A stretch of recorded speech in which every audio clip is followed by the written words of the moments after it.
Good evening. Welcome again to another episode of Book Talk. I'm the host, Steve Seitz, and tonight is going to be a rather special program for me for two reasons. My guest, Donna Dearborn, is the daughter of one of my father's closest friends, Frank Dearborn, and he was Brattleboro's Parks and Rec director for how long? 33 years. Yeah, and quite possibly, the only man in the world with no enemies of any kind. Everybody loved him for obvious reasons. And the other reason this is special is it's the first time I've ever read a biography of someone I actually knew. And that's an experience. So Donna, why don't you tell us a little bit about yourself first, and then tell us why you wrote the book. Well, I grew up in Brattleboro, and it was a great place to grow up. I grew up in a very active family. My dad and mom were always wanting to go on hikes and bicycle rides and play tennis. And so it was just the optimal way to grow up with a really good family, a wonderful father and mother. So how I got to write this book.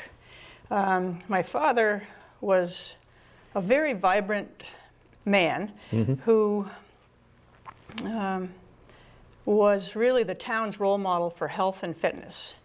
Yeah, he was that. And he also was such a kind person too. He really cared about everybody. So when he had a stroke at the age of 75, it really shocked us and everyone around us too, all of our friends. Our family, we dropped everything and put our lives on hold to help him recover from his stroke. And over 3 months, he did so well, and he recovered just about completely to recover from this first stroke.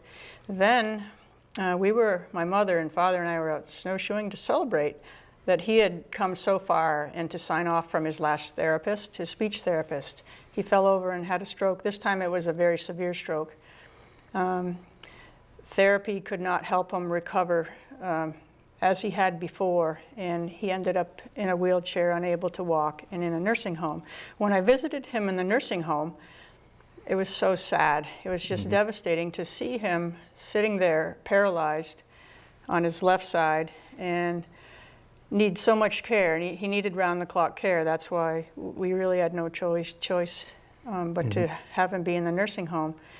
And as I visited him day after day, I needed to do something to remember the good times. Yes. I didn't want that to be my memory, and that was my memory, that he was sitting there in the wheelchair paralyzed. So I started to write, and I started to write all different stories from when I was a child and many of the adventures that we had, and I was so lucky to have shared some great travels and trips with my dad and also with my mom and dad. So I started writing those, and at the same time I started sharing them with my dad. So I would read them to him, or I would tell him the stories.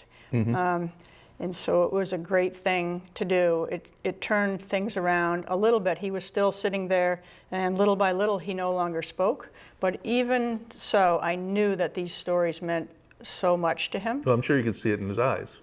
I sure could. And sometimes there would be words, and sometimes there wouldn't be. I never could count on him having a sentence with me, but even so, I just never gave up, and I kept writing, and I never stopped writing. And it's become this book. And how does the rest of the family feel? Have they read it yet? Yes, yes. So my mother has read it, and at first she could only read a little bit at a time because it was sad. Of course. There's a lot of sad parts, and that's part of life. Yes. And that's important to share all that part too. So I knew that would be tough for her to revisit nursing home days and the moments of him having his severe stroke.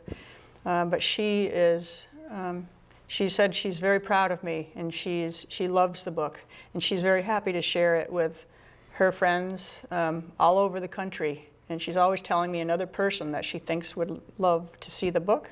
Yeah. And she's really embraced this time of reliving so many wonderful memories with my dad. And it's making her realize how many great times we did have together.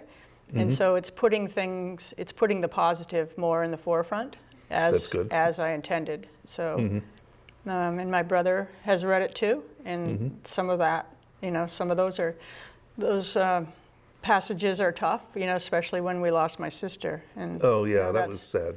That's That was really very, very sad. it was a big part of our life. It molded all of us. I mean, it affected us so deeply to lose her at age 27. So Yeah. Yeah. Can you tell us a little bit about that? I only heard about it secondhand. How did she die? right, yeah, she had a liver disease, a type of hepatitis, a chronic hepatitis that they didn't know a lot about, and so little by little, her liver had deteriorated over time. So 10 years after she was diagnosed with this chronic hepatitis and on prednisone, all of a sudden they told her that you need a liver transplant or you'll die. And she was able to have the liver transplant in Memphis. She was approved very quickly, but her health was deteriorating so rapidly, and it was really just about too late for the new liver to help her. So she did have it, and she did improve maybe for a couple of days, but then with all of the side effects of a transplant, the infection, that all added up and took her from us when she was only 27. My brother was only 47 when something similar happened to him. Yeah. You never think until it actually strikes. When my father had cancer for a long time, so when he finally left, when he finally passed on, it was kind of a relief to everybody, including him. Right.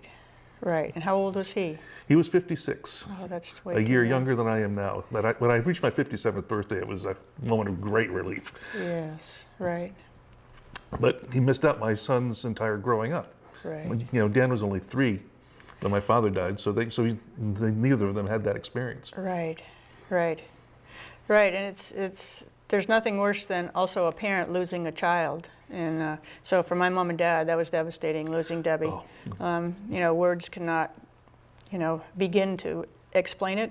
And I mean, it was bad enough being losing a sister. I had just turned 30 years old, and it really shook me up, and it really changed my life in a big way of making me realize that life is short, and you'd better pay attention to all of the important things immediately and not delay anything. Yeah, that's right. So, and I've been that way ever since.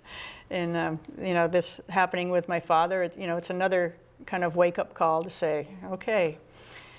Well, not only that, I spent, I didn't get to spend a lot of time with Frank himself, with just him and me, until I was an adult. When I was a kid, of course, he and my father would do things outdoors. My father liked outdoor sports. Right, I remember your dad, yes. Yeah. And I had some brilliant comment that just raced out of my head. I hate it when that happens. Okay, it'll come back. But anyway, it was good to get to see a different side of Frank than the one I already knew. Yes. Especially given how the last time I saw him was under slightly embarrassing circumstances. You may recall when they opened up the Kipling House in Alaka. Okay, yes. Went to the National Trust. Well, the first day of that, there was an event and Frank was there. And 2 days before then, due to an incredibly odd set of circumstances, I had gotten a huge bee sting on the tip of my tongue. I was just breathing in for some reason. I was on a bicycle or something. I was taking a deep breath in, and a bee. Wow. And I'm just a tad allergic to bee stings, so I have a tennis ball at the tip of my tongue when I'm trying to write a news story about the opening of Nalaka. Oh. Wow. What's wrong with you? Yeah, exactly. I just made that the feature of the article. A big apology to everybody else who was there. I had no business being there when I couldn't talk to anybody. But that was the last time I saw him, and really? I hope he got a laugh out of it. Oh, I'm sure he did. I mean, that was a great thing about my dad. He had an amazing sense of humor, and he was so much fun. He loved to tell jokes, and he loved to hear other people's jokes. Yeah, he was a fun guy. Yeah, and he loved kind of making fun of himself too. So, can you share with us a few of the stronger memories you have from the book? Sure. You could read a passage if you like. Sure. There's one that comes to mind. I don't know why I just opened to this page. But when I was 10 years old, I was walking down Main Street with my dad, and I'll just read a little passage from that. Because that really stayed with me forever. I remember walking down Main Street with my dad, who acknowledged everyone with a cheery greeting, a nod and smile, a wave, or sometimes more. Dad looked people straight in the eye. We had nearly reached our destination of Baker's bookstore when we noticed a bedraggled man wearing a soiled sweatshirt sitting on a step to our left. Large palms cradled his unshaven face. Long, unruly hair cascaded over his elbows that rested on greasy, holey jeans. "Good morning," offered my dad respectfully. The homeless man's bloodshot eyes raised to meet Dad's. A warm smile creased his face. He nodded. I might have been afraid and avoided eye contact, but Dad showed me that this disheveled man deserved our acknowledgement and greeting as much as any other person we saw on Main Street that afternoon. Everyone matters. Everyone warrants a hello, a smile. I loved walking down Main Street with Dad, who walked tall with confidence and just the right amount of self-assuredness. I walked next to him, a shy little 10-year-old girl in braids, bursting with pride. I'm with him. He's my dad. We didn't talk about the fleeting encounter with the homeless man, but I never forgot it and saw that it was no isolated incident. That's a good illustration of the kind of guy he was.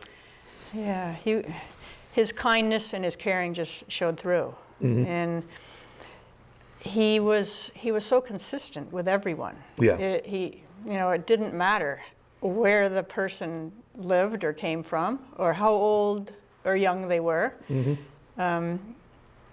He took the time really to talk to everyone. Yeah. And that was really neat. We'd often find him missing. We'd be walking somewhere, even hiking, and we'd go, "Where's Dad?" And he would have stopped to talk to somebody. He was interested in people so much. He wanted to hear their stories. And so sometimes he got behind schedule like that. Well, if you have to take some extra time, that's a good way to do it, I But suppose. it was a great quality, I think. And he loved sharing his stories, but he was one of the best, probably the best listener I've ever known. And that's a great quality. We don't see that so much these days, people who really listen deeply and well, but he did. If you were with him, you knew that he was right there with you, hearing every word.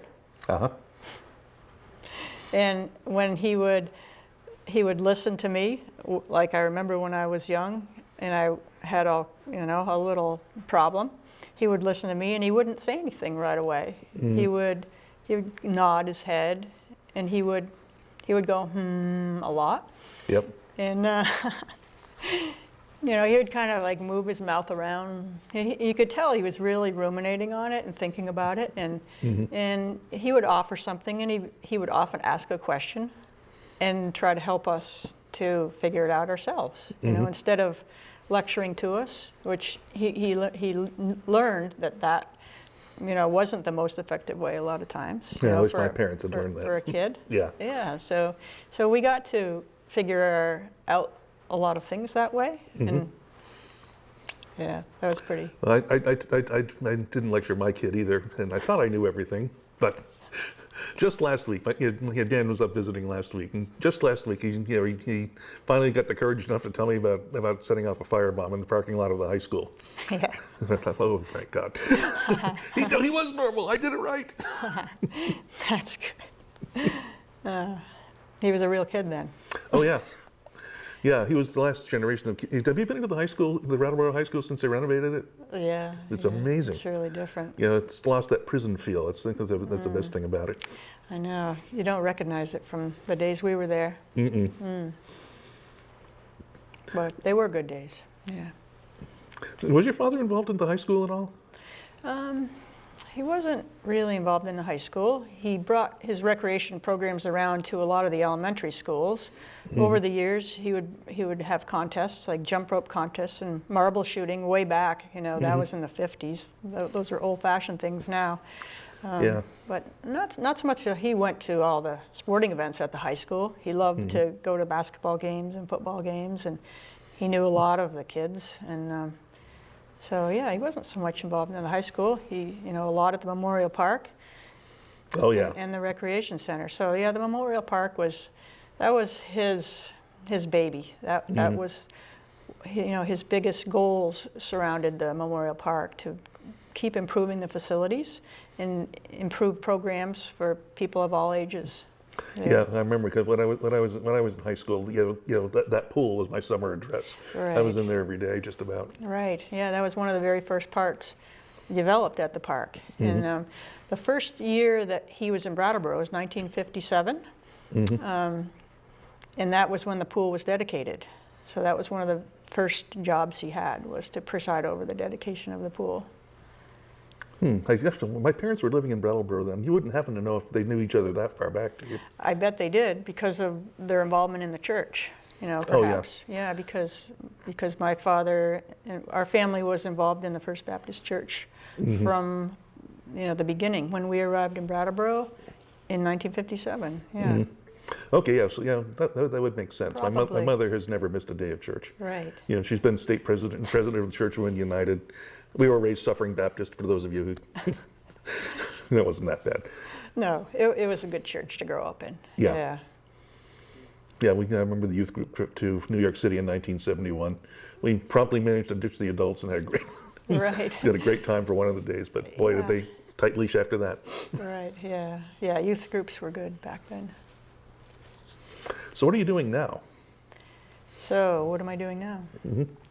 Well, now I'm talking about the book. Of course. But it's been almost a full-time job in the last couple of years to finish the book,